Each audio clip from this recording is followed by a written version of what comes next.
Rosa Corey, and I'm from the United States, California. And my topic, what I speak about, is one of the most vitally important issues of our age, and that is United Nations Agenda 21, Sustainable Development.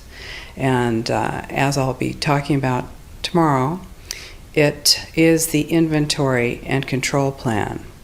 Inventory and control of all land, all water, all minerals, all plants, all animals, all construction, all means of production, all food, all energy, all information, and all human beings in the world. And this is a plan that was agreed to by 179 nations back in 1992. It's a United Nations plan. It's called the Agenda for the 21st Century.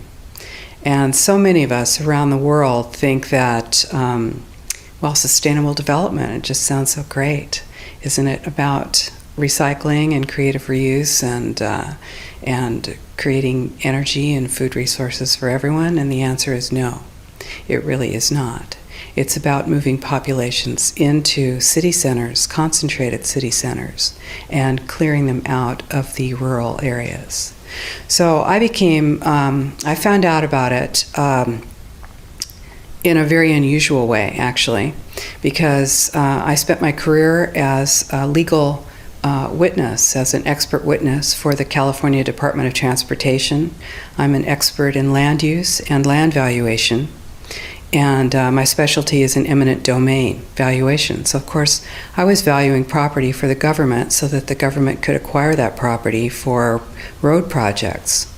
And what I found about 10 years ago, or 10 or 13 years ago, was that land actually, it was very difficult to say what it was worth because you couldn't know what people could do with it because they were being restricted from using their property. And as I explored that and found that it wasn't just in the San Francisco Bay Area where I was working, it was in fact all across the nation and the world, I looked behind that and I found United Nations Agenda 21, Sustainable Development. We created the Post-Sustainability Institute in order to educate people about the economic, social, political, and environmental impacts of communitarianism on the world. And communitarianism is that concept, that social and political construct that says that the individual's rights should be balanced against the rights of the community. And of course, the community is that amorphous, undefined community that when we talk about community, we think we're, of course, part of it and that, it's a positive thing. But really, community is constructed. It's constructed of non-governmental organizations, corporations, and government in order to dictate and regulate what it is that happens around the world. And we, as individuals, have literally no influence on that unless we are in agreement with it. If you dissent against the community, against communitarian law, or against communitarian social tactics, you're rejected and basically made an outcast. And that is something that we wanted to expose to the world. And the reason that we created the Post-Sustainability Institute was in order to sue. We sued our local government, and right now we're suing higher up in order to stop regional plans, because regionalization is the stepping stone to globalization. And globalization is the standardization of all systems. So that includes water, law enforcement, education, energy. All systems have to be brought into harmony in order to control them all. Because when systems don't meet, when they're out of balance or not in sync with one another, they can't be controlled centrally. And the goal of Agenda 21 is one world government and total control from a central unit. America, the United States of America, is really under attack right now. We, in the United States, are, the U.S. landmass is about 2.5 times the size of Europe and has roughly half the population, just over half. That landmass is huge, and about 75% of the population lives in large cities. The goal is to move everyone out of the rural areas and into the large cities, and to destroy representative government and to move it into to a more to government by unelected boards and commissions. Now, here in the EU, of course, you've already moved to that position, where it's an erasure of jurisdictional boundaries, an erasure of national boundaries.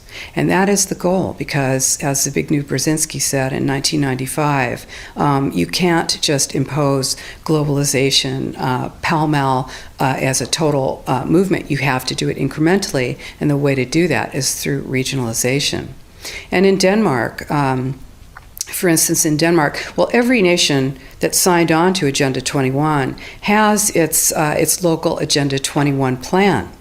People in the United States are completely unaware of this. If I go out and talk about this, the United States press attacks me and calls me a conspiracy theorist, which it's totally ridiculous. It is a conspiracy, but it's not a theory. It's a fact. Here in Europe, it's openly spoken about, local Agenda 21. And of course, here in Denmark, the Aalborg Principles, 1994, and then Aalborg Plus 10, 2004, was the European Roundtable for Local Agenda 21, was held here. And the principles are public-private partnerships, which is fascism. And this is how it's implemented on the ground, is through this joining together between corporations, non-governmental organizations, and governments, in order to cut out the actual individual, your voter, and instead to take that to a level where we literally cannot penetrate. And this is the goal. So this is already far progressed in Europe. The three pillars of United Nations Agenda 21 are economy, ecology, and equity, the three E's, the social equity. And everyone sort of thinks that they know what that means, the idea of social equity. It must mean that, well, everyone's going to have access to clean water and clean air, and no one's property is going to be used as a dumping ground because they are at a poverty level. But really what social equity is about impoverishing huge portions of the population and bringing down the developed nations. And while this sounds like, it sounds almost like in the United States, you'd call that a right-wing point of view, a conservative right-wing point of view. I personally am a liberal. The idea that that something this drastic, this radical, would be happening worldwide without people knowing it.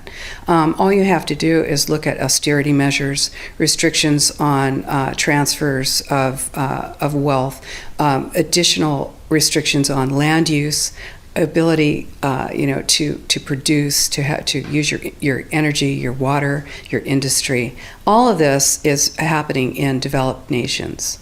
So when you have your infrastructure attacked like that, it's going to have a tremendous impact on your ability to prosper, as well as the idea that that everything that we're looking at now is destined to collapse our economies.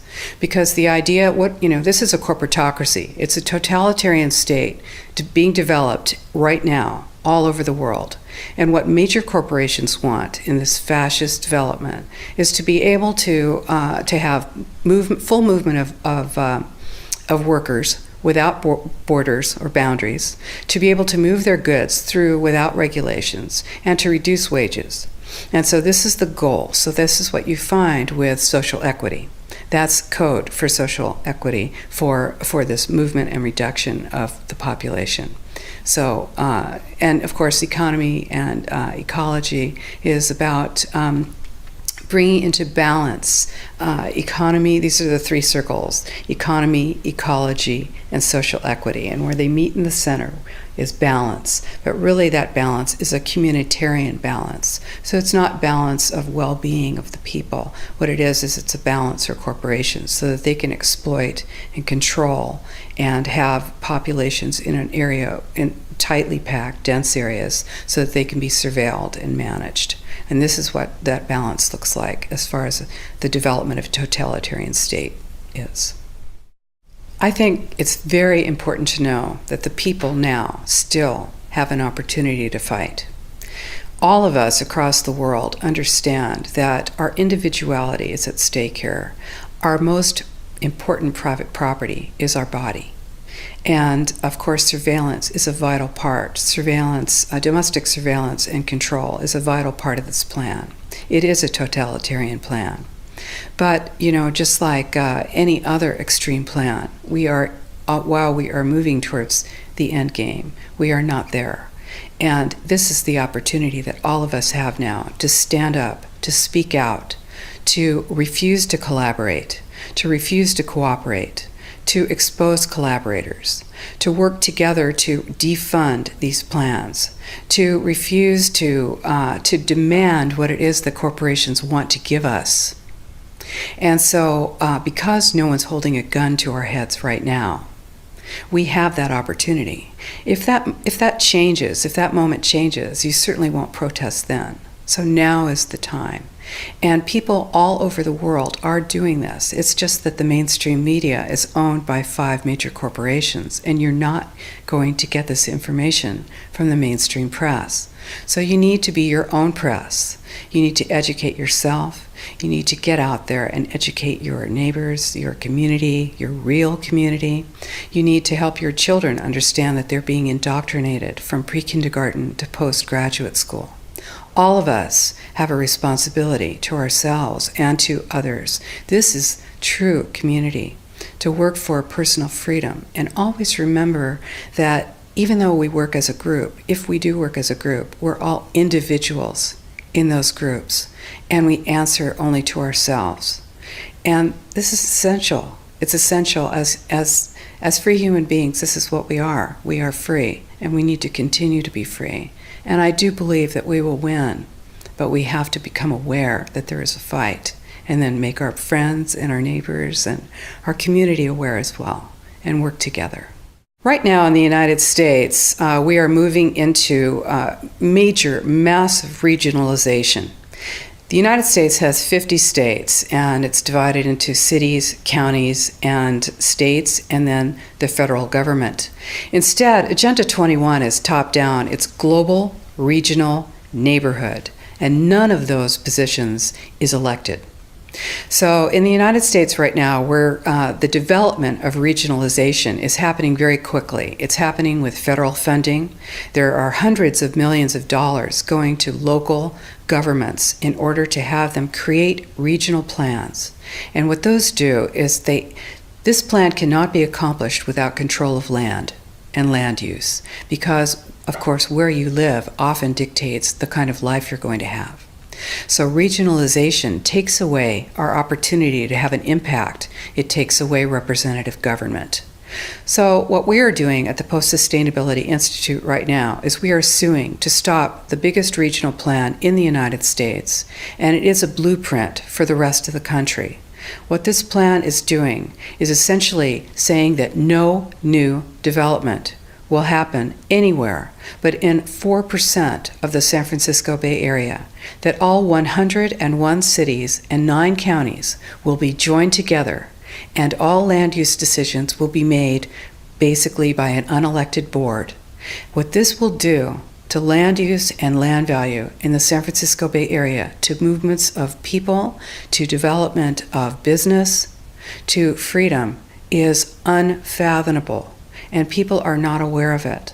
The only thing that is standing between that and full passage is our lawsuit.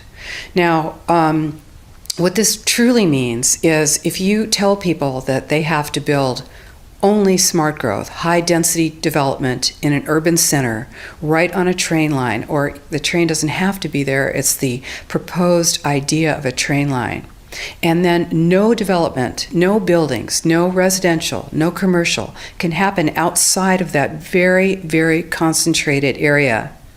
Then what do you have? You have a concentration camp of the future.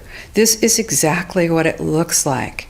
And you see, it's very much more subtle and much more sophisticated than it was when the Nazis were doing it. You are not going to get thrown on a train car. You will just have your roads out in the rural areas pulverized and turned to gravel. You'll have your family well monitored. You will have your energy restricted. You will have your school service cut, your sheriff's service cut. You will find that you are not able to get your goods to market, and then you have to move into the city, and then you will move into this high-density development that is subsidized with our property tax dollars, and pretty soon you will have the Wildlands Project, which is predicated on moving people out of the rural areas. And this is how it happens. So, people say, well, hey, nobody's getting me off my land. Well, it's very easy. No one's going to come to your door with a gun, but they will move you off your land, and you will be in the cities. And those cities will be full capability of surveillance, monitoring, and control.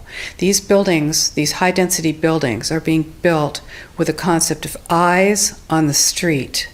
You become basically a deputized police adjunct. Your job is to watch the street. Your job is to watch your neighbor. The war on terror is a war on you. And we all know this. We feel it. This is why we need to stop it. So this is our plan, is to use the courts at this point and stop this plan. And we're working on it.